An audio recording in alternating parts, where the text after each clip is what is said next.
Hello, Nephresha here, and today I am going to be talking about the racial disparities in women-owned businesses in America. And a little quick bit about me. I am the founder of the Ambitious Women of Color Association, which is kind of like a chamber of commerce except for exclusively for women of color. And I am also a wellness-centered life, business, and career coach and a retired chef that teaches cooking lessons every now and again. So be sure to like, comment, subscribe, share, all that good stuff from this video. In 2019, American Express did a report on women-owned businesses in America. There's a lot of great data in the report, but the most interesting data was the average income by race of women-owned businesses in America. Now, white women-owned businesses bring in about $219,000 a year. That's followed by Asian women at $190,000, Pacific Islander at $69,000, Native American $68,000, Latinx $51,000, and then Black women bring in $24,000 a year in comparison to white women at $219,000. Now, we can slice and dice this data all day and wonder where it came from, but a lot of us know that it has to do with white privilege in this country. And I'm not going to unpack that at this point, but what I am going to do is talk about what I'm doing about it and what we can do about it collectively. Now, when I talk about why my communities are exclusively for women of color, I always say that regardless of your non-white background, there's just an extra layer of bullshit that we have to deal with as women of color in this country. And it may look different, and it does look different, whether you're Asian or Latinx or Black or Native American, Pacific Islander, what have you. But in addition to the layer of BS that we have to deal with as women in a patriarchal society, we also have to deal with the extra BS of being a woman of color. And as women of color, we make up 20% of the population, and that's a significant number. 1 in 5 people in America are a woman of color. Now, if we can unify and support one another more intentionally, circulate our dollars, refer one another, connect one another, we will have the power and wealth to make a significant impact in our economic and political spheres in this country. And I want to talk a little bit about not just the big picture, but how this data has impacted me in my own life and how, as heartbreaking as it is, it's also been very healing.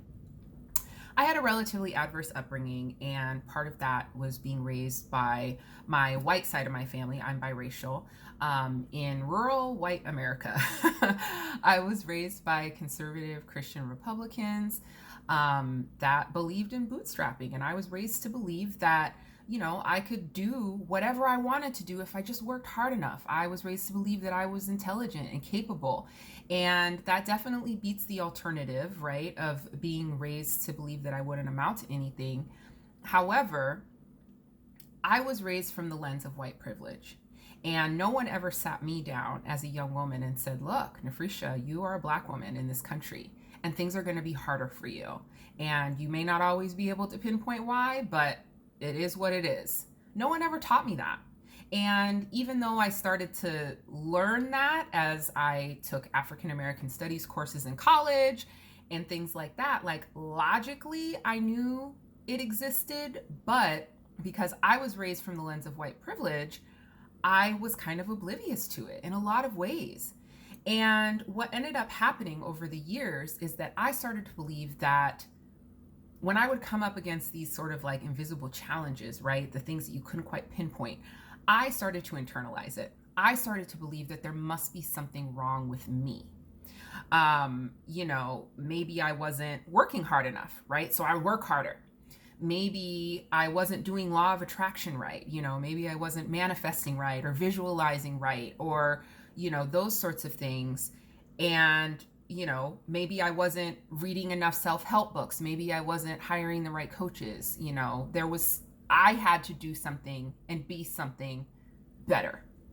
And when I had the optimism and willingness to make the jump and start my own businesses, whenever there were losses, unfruitful networking experiences and presentations, financial difficulties, you name it, my mind for years would go straight to the, well, there must be something wrong with me script.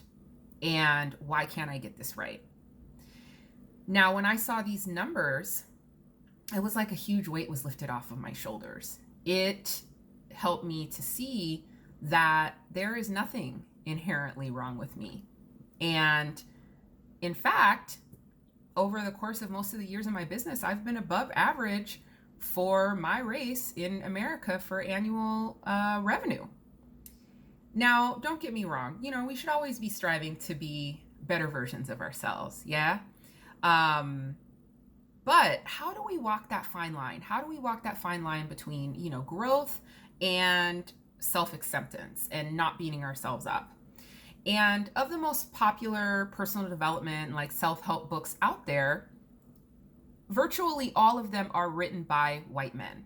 So when a Tony Robbins or a Gary Vaynerchuk says you should give yourself 7 to 10 years in a business endeavor and you should stick it out, because usually that's the point in which it really starts to do well and take off, as a woman of color, I can expect to double or even triple that number.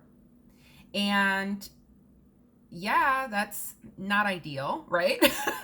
However, I decided that in order to show myself plenty of grace and stay the course, if I don't see my business pop off until I'm 65, well, that beats the alternative of giving up on my dreams just because I didn't get my business to where I wanted it to be at the 10-year mark, And so until we see an accurate representation for our House of Representatives, for C-suite positions, for management and so forth, of being that 20% women of color standard, these disparities are going to continue.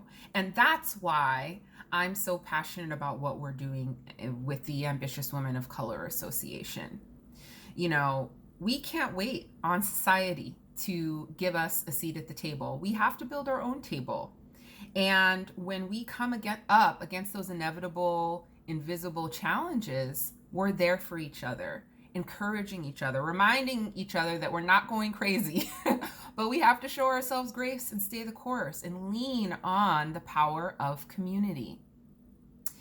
And if you are a woman of color and this video resonates with you at all, I would really encourage you to become a member of our association today. It is a fraction of the Chamber of Commerce memberships that are out there, and we have online events every month so that you can at least come online and connect with folks. We are looking to expand nationwide for in-person events here in the near future.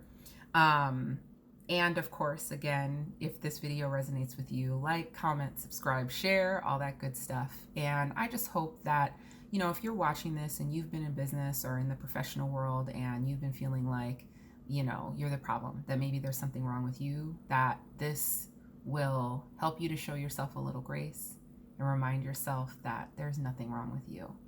Just hang in there and keep going for your dreams. Y'all have a wonderful, wonderful rest of your day. Bye-bye.